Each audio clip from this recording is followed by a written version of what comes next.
শাকিব ভাইকেও বলা হতো যে ভালো লাগছে না, কিন্তু এখন দেখেন সে কিভাবে চেঞ্জ হয়ে এসেছে। সবাই কিন্তু এখন শাকিব খান ছাড়া কিন্তু কোনো কেউই নাই, আসলে কোনো হিরোরই দেখা যাচ্ছে এখন বেল পাওয়া যাচ্ছে না। Sorry to say that. না, সিনেমা তো বাংলাদেশে এখন অনেক চেঞ্জ, অনেকদিন আগে থেকে চেঞ্জ ছিল, এখন আরও ভালো হোক, কারণ আমরা আসলে সিনেমার আর্টিস্ট। আমাদের মনে হয় যে সিনেমা আরও ভালো হওয়া দরকার, যেমন হচ্ছে এরকম একটা ট্রেন্ড থাকুক, মানে একটা মানে থাকুক আর কি, যেমন একটা লড়াই শুরু হয়েছে, এটা ভালো হচ্ছে, ওটা ভালো হচ্ছে, ওকে নিয়ে লিখছে, এটা কিন্তু খুব ভালো একটা গুড ভাইব। বাট একটা জিনিস হচ্ছে খারাপ লাগে যে আমাদের দেশে এত ভালো ভালো সুন্দর সুন্দর আর্টিস্ট থাকতে কেন দেশের বাইরে থেকে আর্টিস্ট আনছে। কদিন আগে একজন আমাদের অভিনেত্রী সিনিয়র, সেও এই কথাটা বললেন। তো মানে এটা আসলে খুব দুঃখজনক।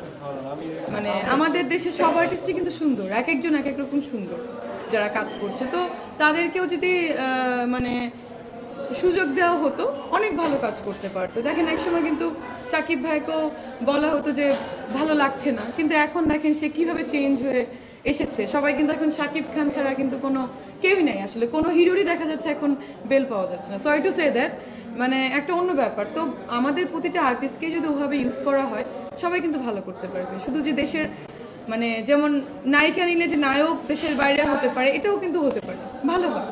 আচ্ছা, আমরা একটু দেশের বাইরে যদি দেখি, যে আমরা দেখেছি যে নায়িকাদের একটু গুরুত্ব দেওয়া হয়, কিন্তু আমাদের বাংলাদেশে মানে ওইভাবে আসলে গুরুত্ব দেওয়া হয় না। মানে এই ব্যাপারটাকে আসলে না না না, আমি তো দুটো সিনেমা করেছি, আমার চিনি বিবি, তারপরে হচ্ছে ফুলজান, নায়িকা প্রধান সিনেমা ছিল। সো আরও এই যে সিনেমা হয়েছিল অগ্নি, তারপরে এরকম রিলেটেড অনেক সিনেমা আমি তো দেখেছি। কই নায়িকাদের রিলেটেড সিনেমাও তো আছে, কেন নেই? অবশ্যই আছে, হবে। তো আসলে বাংলাদেশ না, এশিয়া মহাদেশে তো আসলে নায়ক প্রধান সিনেমাটাই বেশি চলে, এটা আসলে বাংলাদেশের দোষ না।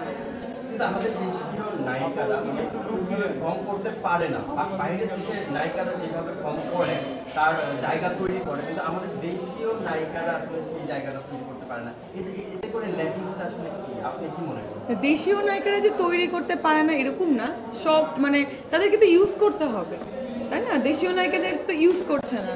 যেমন শাকিব খানকে এখন ইউজ করা হচ্ছে, সুন্দরভাবে প্রেজেন্ট করা হচ্ছে, তার যে লুকস, তার যে স্টাইল, মানে কেজিএফ বলছে, কেউ কেউ বলছে রণবীর কাপুরের মতো স্টাইল করেছে, মানে সব কিছুর ওইরকম একটা ভাইব তৈরি করতে হবে তো নায়িকাদেরও, তাই না? বলতে হবে যে আপনাকে এরকম হতে হবে, এরকম হতে হবে, ডেডিকেশনস তো আগে তো নিতে হবে, তারপরে তো বলতে হবে তুমি এরকম হয়ে আসতে পারো কিনা।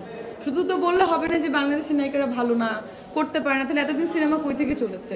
তাহলে আজকে মৌসুমী আপু, শাবনুর আপু কীভাবে তৈরি হলো, পূর্ণিমা আপু, তারপরে শাবানা ম্যাম, ববিতা ম্যাম, এরা কীভাবে তৈরি হলো আজকে?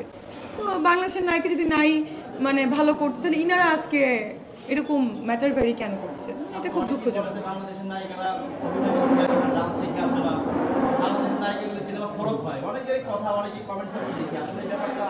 না, আমি ছোটবেলায় 3 বছর বয়স থেকে আমি নাচ শিখেছি, তারপর অভিনয় শিখেছি, আমি বম্বেতে আমি কোর্স করেছি 2 বছর। তো বন্ধুরা, এই ভিডিওটি সম্পর্কে আপনাদের কি মতামত অবশ্যই নিজের কমেন্ট বক্সটিতে আপনাদের মতামত জানাতে ভুলবেন না।